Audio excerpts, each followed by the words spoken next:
Hello दोस्तों, मैं शिवम कुमार अपने YouTube channel SV coaching classes में आपका हार्दिक स्वागत एवं अभिनंदन करता हूं।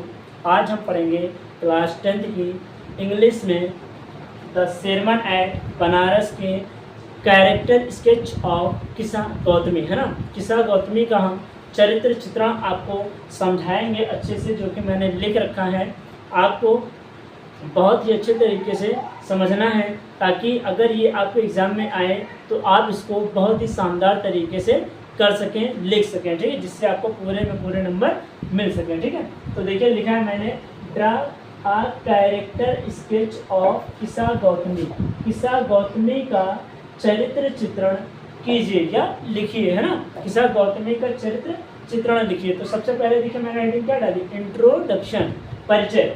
किस्सा गौतमी थी एक युवा मदर, मतलब एक मम्मी थी ना, मतलब एक माता जी थी युवा, जिनका ओनली मीन्स केवल या इकलौता, जिनका इकलौता सन, इकलौता पुत्र हैड डाइड, वह मर चुका था। सी आस्क्ड, उन्होंने पूछा था, एवरीवन, प्रत्येक किसी से या हर किसी से, मेडिसिन, फॉर आ मेडिसिन, एक ऐसी मेडिसिन, टू क्योर, जिससे बचाई जा सके, हर सन, उसके पुत्र को, जिससे बचाया जा सके उसके पुत्र को, या जिससे उसके पुत्र को जीवित किया जा सके। सी वेंट, वह गई, टू द बुद्धा, किसके पास, गौतम बुद्ध के पास में, एंड रिक्वेस्टेड, और निवेदन किया, टू मेक, कि कर दे, हर सन, उनके पुत्र को, अलाइव में जीवित, कि उनके पुत्र को क्या कर दे, जीवित कर दें, इसलिए उनसे रिक्वेस्ट करने लगी। तो ये इंट्रोडक्शन था। फिर ये क्या, ग्रीफ स्ट्रिकन, मतलब दुख में या दुख को सहन करने वाली, ग्रीफ स्ट्रिकन, है ना, दुख को सहन करने वाली। किस्सा गौतमी लव मीन्स प्रेम करती थी, हर सन, अपने पुत्र को, अलॉट, बहुत ज्यादा अपने पुत्र को प्रेम करती थी। दैट मीन्स जो, सी वॉज, वह थी, नॉट रेडी, मतलब इससे वह तैयार नहीं थी, टू एक्सेप्ट, स्वीकार करने के लिए, कि वह नहीं कर रही थी कि उनका जो पुत्र है वो मर गया है। वह नहीं मानती थी, कहती थी ये झूठ है, मेरा पुत्र जीवित है। सब लोग कहते थे कि ये मर गया, लेकिन वो कहती थी नहीं, मेरा पुत्र जीवित है, मतलब वो मानने के लिए तैयार ही नहीं थी। फिर देखिए क्या है, टू एक्सेप्ट, मतलब स्वीकार करने के लिए, हिज डेथ, अपने पुत्र की मृत्यु, है ना।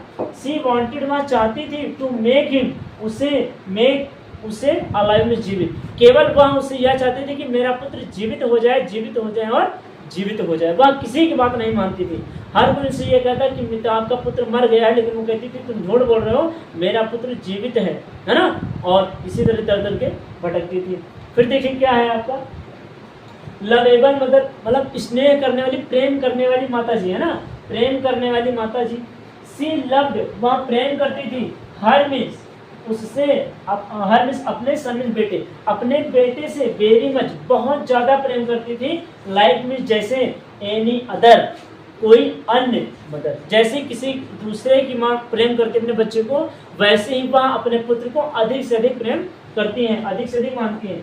इन हर ग्रेट ग्रीफ, उनके इस बड़े दुख में, इन हर ग्रेट ग्रीफ, उनके इस बड़े दुख में, सी आल्सो, वह भी, लॉस मीन्स खो दी थी, हर मीन्स अपनी, एबिलिटी मीन्स योग्यता को, टू थिंक, सोचने की एबिलिटी खो दी थी। प्रैक्टिकली मीन्स क्या होता है, प्रैक्टिकली एक प्रकार से कह सकते हैं कि मान, या प्रैक्टिकली, हाँ प्रैक्टिकली ठीक है।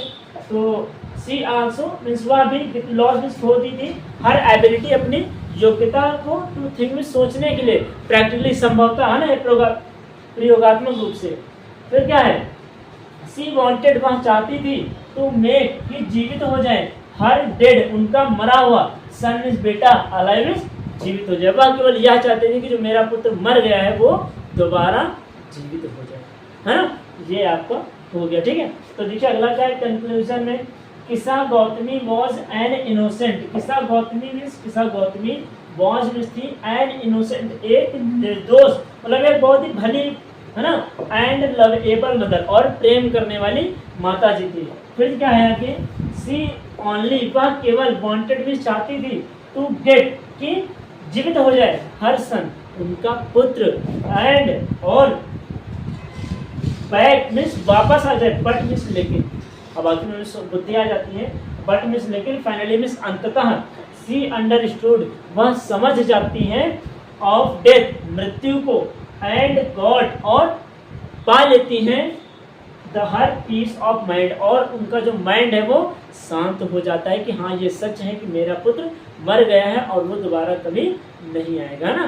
तो ये रहा आपका कैरेक्टर स्केच, और उम्मीद करते हैं कि जितनी मैंने हेडिंग आपको लिख रखी है आपको बहुत ही अच्छे तरीके से समझ में आई होंगी, और अगर आपको ये समझ में आई है तो आप इसका स्क्रीनशॉट ले लीजिए, फिर हम आपको नेक्स्ट वीडियो में आपको हम भगवान गौतम बुद्ध का कैरेक्टर स्केच लिखवा देंगे, ठीक है। तो उम्मीद करते हैं कि आपको ये सब समझ में आया होगा, और अगर आपको कैरेक्टर स्केच समझ में आया है तो आप इस वीडियो को और इस चैनल को ज़्यादा से ज़्यादा लोगों तक लाइक करें, शेयर करें और सब्सक्राइब करें। तो चलिए मिलते हैं नेक्स्ट वीडियो में।